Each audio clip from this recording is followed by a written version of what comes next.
এবার অবৈধ মদ বিক্রির অপরাধে ময়নার স্বামী স্ত্রীকে পুলিশের হাতে তুলে দিল এলাকাবাসীরা। আজ সাত সকালেই আনন্দপুর গ্রামের অবৈধ মদ বিক্রিকে কেন্দ্র করে উত্তেজনা ছড়ায়। এলাকাবাসীদের দাবি, ওই দোকান থেকে 24 ঘন্টায় মদ বিক্রি চলত।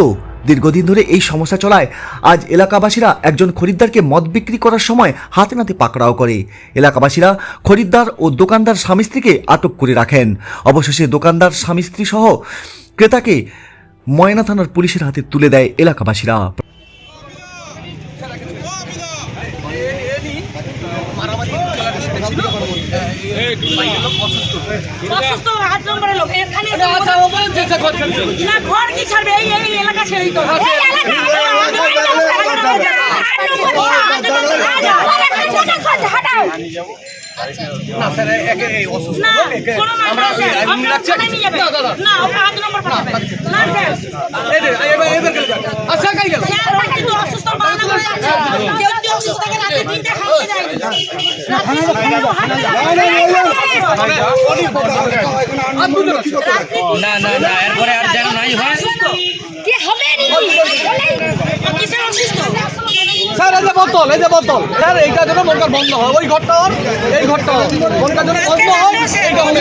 ঠিক ঢিলছড়া দূরত্বে রয়েছে আবগারি অনুমোদনপ্রাপ্ত মদের দোকান। তাহলে কিভাবে বেআইনি মদের দোকানগুলো গজিয়ে উঠেছে? সারাদিনে 24 ঘন্টা দোকান খুলে রেখে এভাবে মদ বিক্রি কিভাবে সম্ভব? প্রশ্ন উঠছে প্রশাসনিক ভূমিকা নিয়ে। সাত সকালেই সুরা কিনতে এসে ক্রেতা বিক্রেতা উভয় আটক হলো প্রশাসনের কাছে।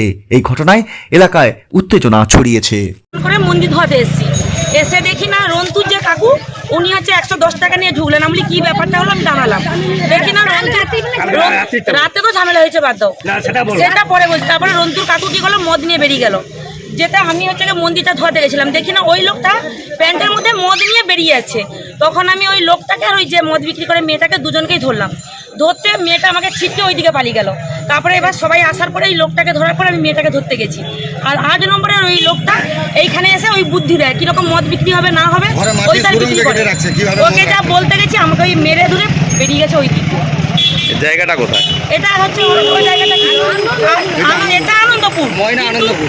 ওই জায়গাটা কি করছে টাঙ্গিশাল থেকে ওই মেয়েটাকে ধরে আনলাম। কালকে রাত্রি 11টার সময় এসে আমার ঘরে দরজায় ধাক্কা দিচ্ছে মদের জন্য।